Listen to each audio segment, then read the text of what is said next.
Gadis muda, wajah cantik, masih kuliah, tapi semua itu berubah. Ia tidak pernah menyangka pelanggan terakhirnya justru jadi akhir dari segalanya. Inilah kisah tragis yang mengguncang satu kota dan membuka sisi kelam dari dunia yang tak banyak orang tahu. Assalamualaikum warahmatullahi wabarakatuh para pendengar setia.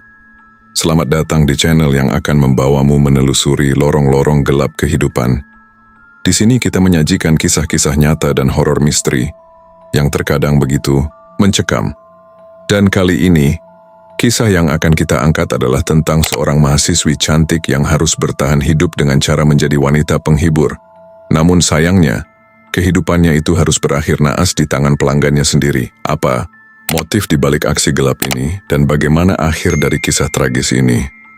Simak kisah selengkapnya hanya di Mamang Nurdin.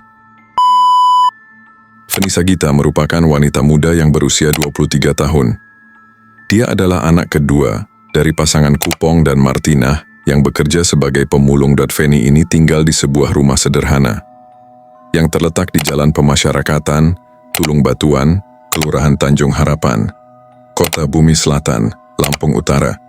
Kehidupan keluarga mereka penuh dengan keterbatasan. Namun dengan tekad yang kuat, Feni akhirnya berhasil masuk ke Universitas Muhammadiyah Kota Bumi dan terdaftar sebagai mahasiswi jurusan pendidikan guru sekolah dasar. Namun seiring berjalannya waktu, kesulitan ekonomi ternyata mulai membuat beban di pundak Feni. Pada saat itu pihak kampus sangat paham dengan kondisi ekonomi Feni. Namun akhirnya Feni diberikan keringanan 50% untuk biaya kuliah per semesternya. Di masa itu, Feni ini masuk ke dalam beasiswa peduli karena dia terhitung dari keluarga yang kurang mampu. Namun meski adanya tawaran beasiswa tersebut, biaya hidup serta kebutuhan kuliah lainnya tetap menjadi beban yang berat baginya. Feni pun akhirnya berusaha keras mencari cara untuk bisa memenuhi kebutuhannya tersebut. Namun akhirnya, pada semester 3 Feni memutuskan untuk berhenti kuliah karena sudah tidak mampu lagi dengan biayanya dan kebutuhan ekonomi. Di saat itu dia merasa sangat terpuruk sehingga dia memikirkan cara bagaimana agar dia tetap bisa bertahan. Hingga akhirnya dia terpaksa mulai bekerja sebagai wanita penghibur, entah karena pengaruh orang lain atau dorongan diri sendiri. Namun, yang pasti pilihan ini bukan karena keinginan dari hatinya, melainkan karena desakan ekonomi, sebagai upaya untuk bertahan hidup. Namun di balik semua itu, Feni tetap menyimpan harapan kecil, bahwa suatu hari nanti, dia bisa kembali ke jalur pendidikan, dan masih memiliki harapan untuk lulus kuliah, sehingga dia bisa menggapai cita-citanya, dan mendapatkan pekerjaan yang layak, lalu membawa keluarganya keluar dari kemiskinan. Orang tua Feni tidak mengetahui pekerjaan anaknya. Orang tuanya itu mengira bahwa putri mereka masih sedang berjuang keras di bangku kuliah. Namun di balik itu, kenyataannya ternyata Feni jauh dari yang diharapkan oleh orang tuanya. Di saat itu Feni mendaftarkan dirinya di sebuah aplikasi hijau, dan di sanalah dia menawarkan jasanya. Melalui aplikasi tersebut, dia memasang iklan dan menarik perhatian banyak pelanggan yang datang dari berbagai latar belakang. Pekerjaan ini sebenarnya sangat beresiko, namun meski begitu, ini adalah jalan satu-satunya yang paling cepat untuk dia mendapatkan penghasilan yang cukup. Setiap kali dia melayani pelanggan, dia selalu ada rasa campur aduk, malu, takut, dan terpaksa. Lalu ada salah seorang laki-laki yang menjadi pelanggan setia dari Feni. Namanya adalah Juki Firman Hadi, yang berusia 25 tahun. Juki ini sudah menikah, namun identitas dari istrinya tidak disebutkan untuk menghidupi istrinya tersebut. Juki bekerja di sebuah jasa ekspedisi di kantor pos Ogan 5 Apung Barat, Lampung Utara. Di dalam kesehariannya, dia dikenal sebagai sosok yang humoris dan mudah bergaul. Dia orang yang selalu bisa mencairkan suasana dengan canda dan tawanya. Teman-temannya di tempat kerja sering sekali terhibur oleh kepribadian Juki yang begitu ramah dan juga lucu. Meski terkadang ada juga yang merasa tidak suka dengan sikapnya tersebut.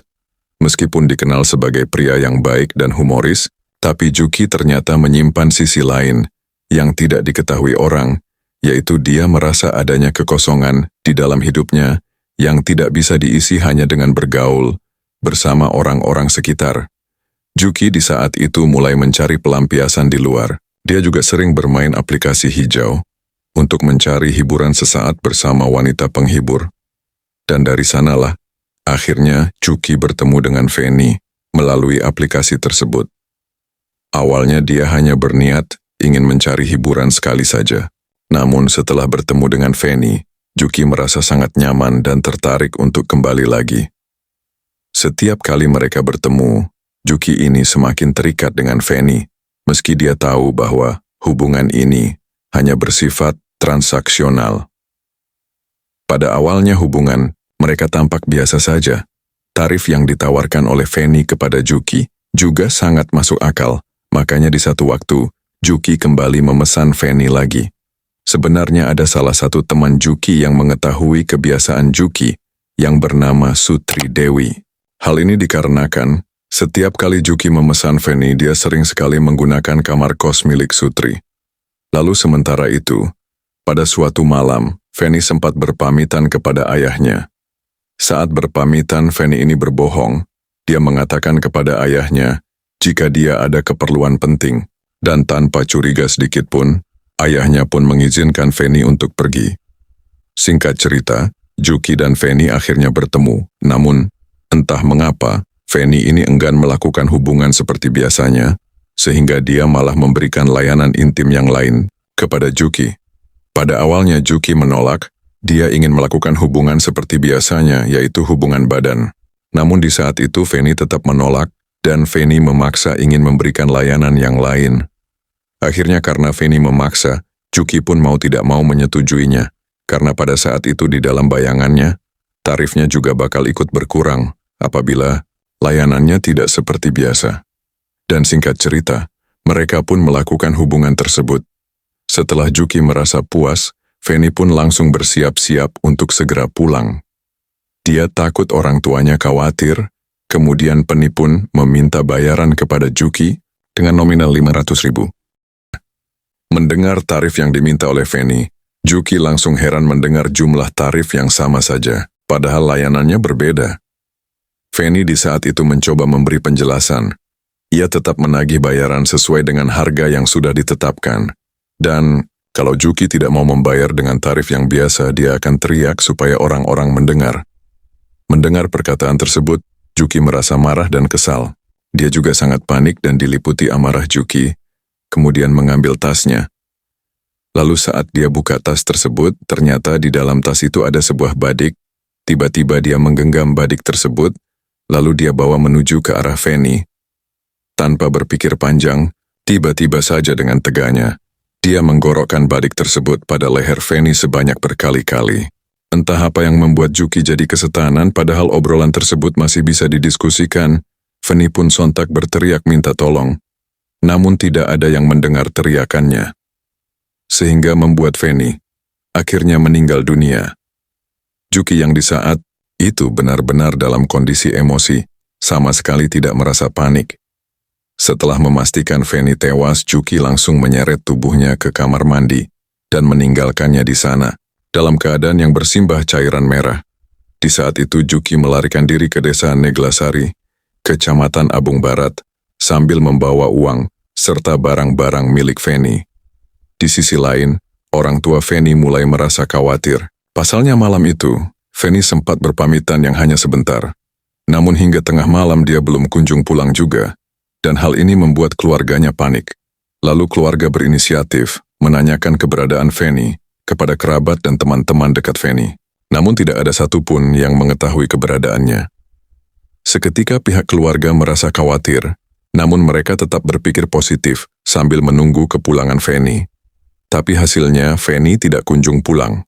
Keesokan harinya, di tanggal 18 Agustus tahun 2024, Sutri si pemilik kosan berpikir, mungkin Juki sudah selesai dengan urusannya, kemudian memutuskan untuk pulang ke kosannya. Pada saat dia pulang, dia melihat ada yang aneh. Di kamarnya terlihat sepi, lalu dia mencoba membuka pintu kosannya. Ketika dia membuka, dia kaget, dia mencium bau anyir dan melihat ada percikan cairan merah di lantai. Ketika dia berusaha untuk membuka pintu kamar mandi, dia langsung berteriak histeris. Melihat adanya jasad seorang wanita yang tergeletak dalam kamar mandi dalam kondisi leher yang hampir putus. Sontak dia berteriak minta tolong. Dan ketika orang sekitar melihat apa yang terjadi, mereka pun kaget dan ikut berteriak, dan sebagiannya melaporkan kejadian ini kepada pihak kepolisian. Ketika polisi datang ke lokasi, polisi langsung mengevakuasi jasad tersebut dan membawanya ke rumah sakit terdekat untuk keperluan autopsi.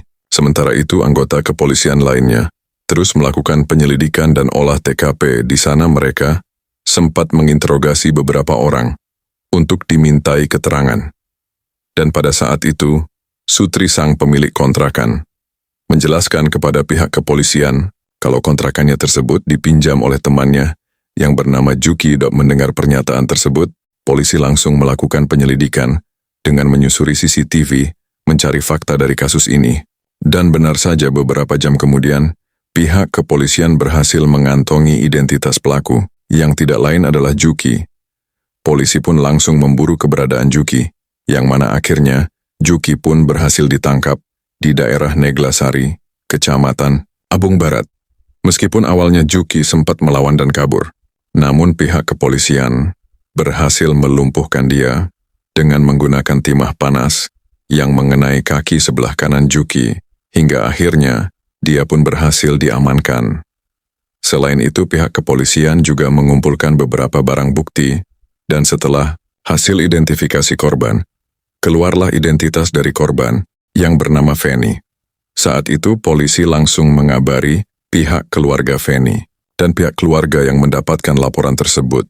Mereka sangat kaget anak mereka yang ditunggu ternyata sudah meninggal dunia dengan keadaan yang tragis. Keluarga tidak terima.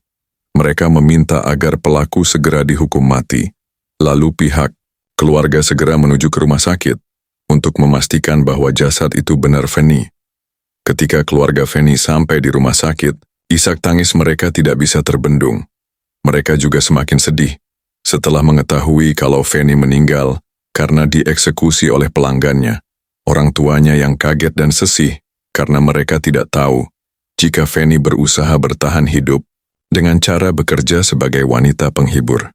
Di samping proses hukum berlanjut, jenazah Feni dipulangkan kepada pihak keluarga untuk dimakamkan. Sementara itu, Juki pun harus menerima konsekuensi atas tindakannya tersebut, di mana dalam kasus ini, dia dijerat dengan pasal penghilangan nyawa dan menghadapi ancaman hukuman hingga 15 tahun penjara. Meninggalnya Feni membuat keluarga benar-benar terpuruk, terutama ketika mereka tidak mengetahui kalau Feni selama ini menjalani kehidupan sebagai seorang wanita penghibur. Itu dia para pendengar setia, kisah dari seorang Feni Sagita. Semoga kita dapat mengambil hikmahnya. Sampai jumpa lagi di video selanjutnya. Terima kasih sudah mendengarkan sampai akhir.